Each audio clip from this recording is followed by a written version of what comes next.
국민소득 3만 불 수준에 달하지만 일상생활에서 국민이 체감하는 삶의 질은 아직 부족한 상황입니다.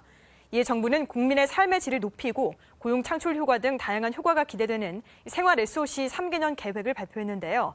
관련 자세한 내용 스튜디오에 나와 계신 국무조정실 김용수 생활 SOC 추진단 부단장과 이야기 나눠봅니다. 안녕하세요. 네, 안녕하십니까. 네. 자, 먼저 생활 SOC가 어떤 건지 소개 부탁드리고요. 또 이번에 이 3개년 계획이 추진된 배경도 짚어주시죠. 네, 생활 SOC라는 거는 이제 언뜻 들으면 어렵게 들릴지 모르지만 굉장히 쉬운 겁니다. 그러니까 사람들이 이제 먹고 자고 일하고 쉬고 그다음에 이제 자녀를 키우고 노인도 부양하고 하는 이런 그 여러 가지 일상생활이 있지 않습니까? 그런 일상생활에서 필요한 가장 기본적인 필수 인프라 이거를 얘기하는 거고요. 그 다음에 일상생활을 하기 위해서는 이제 안전이 기본적으로 확보가 돼야 되잖아요. 그래서 삶의 전제가 되는 안전시설까지 포함해서 생활 SOC라고 저희가 이제 얘기를 합니다. 그래서 좀 쉽게 말씀드리면 예를 들면 이제 체육시설이라든지 그다음에 이제 도서관 같은 거, 그다음에 이제 어린이집이라든지 그다음에 이제 노인들을 돌보는 요양시설 같은 거. 그다음에 안전 관련해서는 이제 집 주변에서의 어떤 그 보행로의 안전 시설 같은 거 있잖아요. 네. 그런 것들 생각하시면 좀 쉽게 이해가 되실 수 있을 것 같습니다. 그리고 이런 그 생활 SOC 사업을 좀 더 본격적으로 이렇게 추진하게 된 이유는 저희가 이제 그 동안에 주로 이제 그 대규모 기반 시설에 대한 집중 투자를 했습니다. 그래서 경제 규모도 굉장히 성장을 했고. 국민소득도 이제 3만 불이 될 정도로 많이 올라왔습니다. 그래서 그런 면에서는 이제 성공을 많이 했는데 그럼 그것이 이제 개개인들의 삶의 질로 바로 이어졌느냐 하면 그거는 약간 좀 간격이 있는 것 같아요. 네. 그래서 삶의 질 기준으로 볼 때는 이제 아까 말씀드렸던 그런 생활 SOC 같은 것들이 양적으로도 좀 부족하고 질적으로도 뭐 충분하지 않습니다. 그래서 그런 면에서 이제 삶의 질은 좀 미흡하다는 지적이 있습니다. 그래서 OECD 국가가 이제 35개 국가인데 17년 기준으로 보면은 이제 우리나라 삶의 질 수준이 29위라고 그래요. 그래서 삶의 질을 높여야 될 시점이다. 좀 늦었다 이렇게 생각이 되는 거고요. 그래서 이런 면에서 이제 정부로서는 생활 SOC를 대대적으로 이제 좀 확충해서 삶의 질을 높이고 지역 간의 어떤 불균형 같은 것도 좀 줄이는데 좀 이 노력을 해야 되겠다 이렇게 생각해서 본격적으로 추진하게 된 겁니다. 네. 자, 그렇다면 이번 계획을 통해서 이제 2022년까지 생활 SOC 시설이 대폭 확충될 텐데요. 어떤 비전을 가지고 있을까요? 네. 저희는 기본적으로 국민 누구나 이제 어디서나 품격 있는 삶을 사는 대한민국을 좀 만들어야 되겠다 이렇게 비전을 생각을 했습니다. 네. 굉장히 이제 큰 비전인데 그래서 이 비전을 이제 달성하기 위해서 앞으로 3년 동안 일상생활에 필요한 이제 핵심 인프라를 대폭 확충하겠다는 이제 목표를 가지고 있고요. 그래서 이것을 이행하기 위해서 크게 저희는 이제 3대 분야를 설정을 했습니다. 첫 번째는 그 여가 활력을 증진시키면서 이제 취약 지역의 어떤 기반 시설, 정주 여건도 개선하는 이런 분야가 하나 있겠고요. 두 번째는 아까 말씀드린 것 같은 이제 그 돌봄 분야, 어린 아이들을 돌보는 거, 그 다음에 이제 어르신들을 돌보는 거, 취약계층을 돌보는 거. 그다음에 이제 의료 측면에서의 어떤 돌봄 이런 것에 대해서 이제 좀 집중 투자를 할 계획이고요. 세 번째는 안전과 안심 분야입니다. 그래서 일상생활하면서 이제 안전을 확보할 수 있는데 좀 투자하는 사업들이 있겠고요. 그다음에 환경의 안전도 저희가 생각을 합니다. 그래서 깨끗한 환경에서 여가도 즐길 수 있도록 하는 이런 뭐 깨끗한 환경을 만드는 거 이런 쪽에도 이제 사업을 투자합니다. 그래서 말씀드린 것 같은 그런 3대 분야에서 이제 8개 핵심 과제를 설정을 해서 집중적으로 좀 투자를 합니다. 그래서 앞으로 한 3년간 저희가 이제 국비 기준으로 보면 한 30조 원 정도, 네. 연간 한 10조 원쯤 되죠. 근데 이제 이런 사업들이 대체로 이제 지자체에서 이제 이루어지는 사업들입니다. 그러니까 이제 지자체도 같이 그 이제 재원을 같이 합쳐서 하게 되거든요. 대부분의 경우가. 그래서 지자체의 지방비까지 합치게 되면은 3년간 한 48조 원 정도 투자할 계획입니다. 네, 그럼 8개 핵심 과제를 좀 중점적으로 살펴보겠습니다. 네. 먼저 문화 또 체육시설 같이 우리 여가 생활에 활력을 줄 수 있는 그런 방안이 마련됐는데요. 구체적으로 어떤 사업들이 있을까요?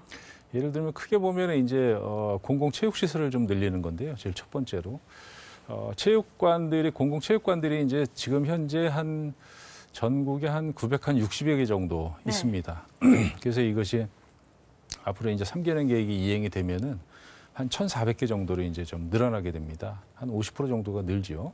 그렇게 하게 되면은 이제 주거지에서 평균적으로 볼 때 이제 그 체육관까지 그 접근하는 데 걸리는 시간이 그동안에는 한 13분, 14분 정도, 이게 차량입니다, 이제. 네. 13, 14분인데 이제 한 10분 정도 이내에 이제 접근할 수가 있다고 이렇게 개선이 되는 거고요. 수영장 같은 경우는 우리나라에 굉장히 많이 부족하죠. 그래서 전국에 한 400개 정도 있는 걸로 저희가 파악되는데 공공 수영장입니다. 네. 이것도 한 600개 정도로 늘어나고 이런 면이 있고요. 그 다음에 이제 그 실외 야구장 같은 그 동호인들이 이용할 수 있는 그런 시설도 저희가 이제 많이 만들 계획입니다. 그 다음에 이제 그 소득 수준이 올라가면서 문화에 대한 욕구 같은 것도 이제 많이 당연히 늘어나게 돼 있습니다. 네. 그래서 이제 문화적 욕구를 충족하기 위해서 가장 기본적으로 이제 필요한 게 도서관이라고 저희가 생각이 되는데 저희가 도서관이 이제 전국에 한 1,040개 정도 있어요. 작은 도서관 같은 거 말고 좀 큰 규모에서 그런 네. 것들이 한 1,200개 정도까지 좀 늘어납니다. 그럼 도서관도 이제 한 10분 내에서 이렇게 좀 접근할 수 있게 되는 거고요. 그 다음에 이제 보면은 그 여러 가지 이제 그 생활 문화 활동을 이런 그 백화점 같은 데도 이제 문화센터 뭐 이런 거 있지 않습니까? 그런 네. 것처럼 그 생활 문화센터라는 게 이제 있습니다. 근데 그런 데서 이제 여러 가지 형태의 활동들을 막 할 수가 있거든요. 지역 주민들이 이제 동아리 활동도 할 수도 있고 이제 뭐 여러 가지 활동을 하는데 그게 지금 전국에 한 140개 정도. 예, 시군구당 하나도 못 되죠. 그래서 이것들을 거의 2배 이상 늘리게 됩니다. 그래서 3년 후에는 한 300개 정도까지 늘릴 계획이고요. 그래서 이제 이런 문화 측면에서도 저희가 좀 많이 이용하실 수 있도록 이렇게 하려는 거고요.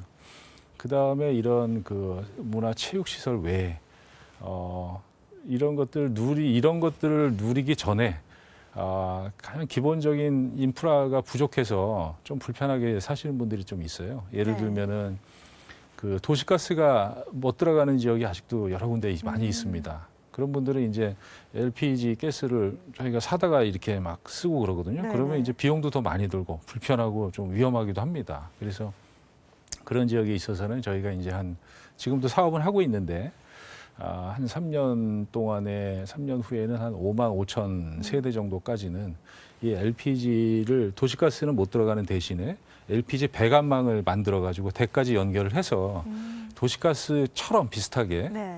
이용할 수 있도록 하는 이런 그 기초 인프라를 확충하는 이런 사업도 하고요. 그 다음에 이제 보시면은 그 이제 오래된 주거지 같은 데 보면은 주차 시설이 굉장히 부족하죠. 네. 그래서 이제 무슨 일이 생겼을 때 긴급 차량도 잘 못 들어가서 이게 좀 제대로 사람 못 구하는 일도 생기고 하는데 그래서 이제 이런 낙후된 주거지 같은 데에 주차장을 만드는 사업도 합니다. 그래서 3년 동안 한 11,000면 정도, 그러니까 이제 11,000대 정도가 이렇게 주차할 수 있는 거를 3년 동안 좀 만들 계획입니다. 그 다음에 이제 도시재생이라든지, 그 다음에 농촌 같은 경우는 이제 농산어촌 개발이라든지, 이제 항구 같은 데 있어요. 조그만 항구, 어항. 네. 그런 데는 이제 어촌 뉴들 300이라고 그래서 그 지역 단위로 이제 재생하는 그런 프로그램을 추진하는 그런 사업들이 크게 여러 군데가 있습니다. 그런 걸 통해서도 이제 지역의 어떤 기반 시설을 확충하는 그런 사업도 같이 추진을 하게 됩니다. 네. 또 어린이나 취약계층을 위한 돌봄 시설도 더 확충되는데요. 이 부분도 짚어주시죠. 그 어린이 돌봄에 대해서는 뭐 관심이 굉장히 많죠. 네. 그리고 정부도 뭐 계속 그동안 열심히 노력을 했습니다마는 조금 더 노력을 더 많이 할 겁니다. 그래서 기본적으로 이제 취약 지원 어린이에 대해서는 민간 시설도 뭐 많이 있습니다마는 그 공보육 시설에 대해서 이제 기대가 많지 않습니까? 어머니들의. 그렇죠. 그래서 이제 그런 국공립 어린이집이라든지 국공립 유치원을 이제 확충을 계속합니다. 그래서 이거는 굉장히 수요가 많고 기대가 많기 때문에 22년이 아니고 요거는 21년까지 이용률을 40%까지 늘리는 사업을 추진합니다. 네. 그래서 최대한 빨리 하겠다는 말씀이고요. 그다음에 이제 초등학교에 입학을 하게 되면은 특히 저학년 같은 경우에는 학교 끝나거나 일찍 끝나는데 끝나고 나면은 이제 돌봄 사각지대가 발생하는 경우가 많습니다. 그래서 그동안에 이제 초등 돌봄 교실도 많이 확충을 해왔고 여러 가지 사업들을 하는데 아직도 이제 수요에 비해서는 많이 부족하거든요. 네. 그래서 지금 현재 보면은 저희가 보기에는 이제 한 6만 명 정도 초등학생들이 이제 이런 그 방과 후에 어떤 그 돌봄을 받고 있어요. 근데 수요에 비해서는 많이 부족해서 앞으로 3년 동안, 3년 후에는 53만 명까지 초등학생들이 다 케어될 수 있도록 이렇게 하려고 합니다. 그러면은 원하는 그 수요는 상당 부분이 이제 충족될 수 있을 걸로 저희가 이제 봅니다. 그래서 교육부가 지금 초등 돌봄 교실을 하고 있는데 복지부에서는 이제 다 함께 돌봄센터로 그래가지고 금년에 처음 시작을 했는데 이게 이제 3년 동안 1,800개가 만들어져요. 네. 그러면은 학교에서 돌봄을 받고 싶으면은 초등 돌봄 교실로 갈 것이고 아니 학교 밖에서는 다 함께 돌봄센터를 이용할 수가 있게 됩니다. 그러면 상당히 이제 여러 가지 좀 좋아지겠죠. 그 다음에 이런 그 아이들하고 이제 아이들 돌보는 거 말고 그 이제 취약계층 노인분들도 돌봄이 많이 필요한데 이게 이제 노인 요양시설이 있습니다. 공립 노인 요양시설이 있는데 이게 지금 전국에 한 110개 정도 있어요. 그러니까 시군구당 하나도 못 됩니다. 한 절반 0.5개 정도밖에 안 되는데 네. 이걸 한 240개 정도까지 늘려가지고 최소한 시군구당 하나씩은 좀 만들겠다는 거고요. 그 다음에 이런 돌봄을 떠나서 이제 의료적 측면에서의 돌봄도 좀 필요합니다. 그래서 의료 취약지가 많기 때문에 전국으로 이제 한 70개 권역으로 나눠가지고 지역 책임 의료기관이라는 걸 이제 좀 지정을 한 40개 정도 해서 거기가 이제 중요한 그 의료 서비스를 제공하는 거점이 되도록 이렇게 할 거고요. 그 다음에 이제 질병이 발생한 다음에 이렇게 치료해 주는 것도 중요하지만 사전에 건강 관리하는 것도 굉장히 중요하거든요. 네. 더더군다나 이제 뭐 고령화 시대를 맞이해서 굉장히 중요하죠. 그래서 이제 평소에 건강 관리를 이렇게 할 수 있게 도와드리는 주민 건강센터를 만드는데 지금 한 66개 정도 있어요, 전국에. 그걸 한 2배 정도 좀 늘릴 겁니다. 그래서 이런 면에서 이제 큰 세 개 방향에서 저희가 한 약 3조 원 정도 투자해서 이런 사업을 추진할 겁니다. 네. 자, 그 밖에도 우리 생활 속에 안전하고 또 안심할 수 있는 환경을 만들기 위한 이 생활 SOC도 마련이 됐지 않습니까? 맞습니다. 이 부분도 소개해 주실까요? 일단 일상생활에서 제일 가까운 거는 이제 교통안전 쪽이라고 이제 볼 수 있을 것 같아요. 네. 그래서 우리나라 교통사고 사망자가 연간 한 18년 기준으로 보면은 연간 3,800명 가까이 됩니다. 1년 동안 교통사고 때문에 사망하시는 분들이. 네. 이게 상당히 높은 수준이에요. 그래서 여러 가지 교통안전시설을 이제 보완하고 확충하고 해서 저희를 이제 3년 후에는 2,000명대 수준으로 좀 떨어뜨리려고 합니다. 그러면 이제 OECD 국가 중에서 상위 30% 이내 정도 들어가는 거거든요. 그래서 이런 면에서 이제 교통안전을 좀 확보하려고 하는 거고요. 그다음에 이제 그 전에 많이 나왔습니다마는 도로가 꺼지는 싱크홀 같은 문제. 그다음에 열수 배관이 터져가지고 상당히 큰 사건이 네. 있었잖아요. 그렇죠. 그런 문제들. 그 지하에서 이제 일어나는 사건들인데 이런 사고 같은 게 굉장히 위험하죠. 또 이제 많이 낡은 시설들이 있기 때문에 그래서 이런 노후 상수도관이라든지 이제 낡은 이제 열수 배관 같은 것도 이제 교체하는 사업을 진행을 하고 그 다음에 기본적으로 이런 걸 이제 예방하고 관리하기 위해서는 지하 공간에 도대체 어떤 시설들이 들어가 있는지 그걸 기본적으로 알아야 되거든요. 그렇죠. 그렇지 못하면 사후 대응하는 것밖에 안 되기 때문에 그런 그 지도를 만듭니다. 맵, 지하 공간 통합 지도를 이렇게 만드는데 지금 한 거는 이제 광역시가 특별시나 광역시하고 좀 큰 도시 한 15개 정도 거기에 대해서 이제 그 지도를 만들어 왔는데 이거를 앞으로 한 3년 동안에는 이제 한 160여 개 시군구에 대해서 다 만들 겁니다. 그리고 이제 그 다음에도 더 확충을 해야 되겠지만 그래서 이제 안전을 좀 확보하려고 하는 거고요. 그다음에 화재 같은 문제도 좀 있죠. 그래서 다중이용시설에서의 이제 화재가 좀 위험한데 네. 그 다중이용시설에서 이제 화재 안전을 위한 그런 성능을 보강하는 사업도 이제 진행을 하고 그다음 비가 많이 왔을 때 이제 침수 피해 같은 것도 이런 거 있지 않습니까? 그러면 그 빗물을 중간에 가둬두는 장치가 있으면은 좀 안전이 많이 안전해질 수가 있잖아요. 네. 그게 이제 저류 시설이라고 하는데 이것들은 이제 지금 현재 취약 지역 중에서 한 47% 정도가 저류 시설이 설치가 돼 있는데 이걸 20% 포인트 정도 좀 더 올려서 한 7% 정도까지 좀 끌어올리려고 합니다. 그래서 이런 면에서 이제 안전 쪽에서 저희가 사업들을 좀 할 거고 생활 환경 관련해 가지고는 미세먼지가 이제 문제가 많이 있는데 네. 미세먼지 본격적인 대책은 따로 하겠습니다만은 일상생활 근처에서는 이제 어떤 미세먼지를 차단하는 어떤 숲 같은 걸 조성한다든지 바람숲 같은 걸 만들어서 미세먼지가 흘러나가게 한다든지 하는 이런 작은 사업들을 좀 추진할 게 있고요. 그다음에 성면 문제도 좀 많이 있죠. 이 공기질에 있어서 성면 슬레이트 같은 거를 이제 교체하는 이런 사업도 꾸준히 진행을 합니다. 그다음에 이제 깨끗한 공기를 마시면서 이렇게 여가 생활도 할 수 있도록 휴양림과 야영장 같은 거 만드는 그런 사업도 대폭 추진하게 됩니다. 네. 자, 그런데 이번 계획이 또 과거의 사업 추진 방식과 좀 다른 점이 많다고 들었는데요. 네. 많이 달라진 건가요? 그전하고는 상당히 좀 달라집니다. 그러니까 제일 대표적인 거를 몇 가지 말씀드리면은 첫 번째는 이제는 시설을 좀 복합화하려고 합니다. 네. 그러니까 그전에는 이제 그 도서관이면 도서관, 체육관이면 체육관, 그다음에 이제 뭐 돌봄시설 돌봄시설 각각 따로 만들었거든요. 어떤 거는 이쪽 동네에 있고 어떤 건 저쪽 동네에 있고. 근데 상식적으로 한 군데 모여 있으면 이용하기가 좀 편할 거 아니겠습니까? 그렇죠. 그 이용자 입장에서도 그렇고 이제 만드는 쪽에서도 그렇고. 그래서 근데 그동안에는 그렇게 하기가 참 조금 이따 말씀드리겠습니다만 쉽지 않았어요. 네. 그런 프로세스가 마땅히 제대로 돼 있지 않아서. 그래서 그런 거를 이제 좀 잘 할 수 있도록 이렇게 복합화를 이제 많이 추진할 거고요. 또 한 가지는 이렇게 이제 공공 건축물들을 보면은 뭐 성냥갑 같은 이렇게 규격화된 디자인상으로 참 이 멋이 없는 그런 네. 건물들이 대표적으로 이제 공공 건축물이 그렇게 보였잖아요. 그래서 이제는 좀 디자인상으로도 좀 품격 있는 건물이 돼야 되겠다. 민간 건물처럼. 그래서 네. 이제 이 부분에 있어서도 이제 대대적인 개선 대책을 만들어서 추진을 합니다.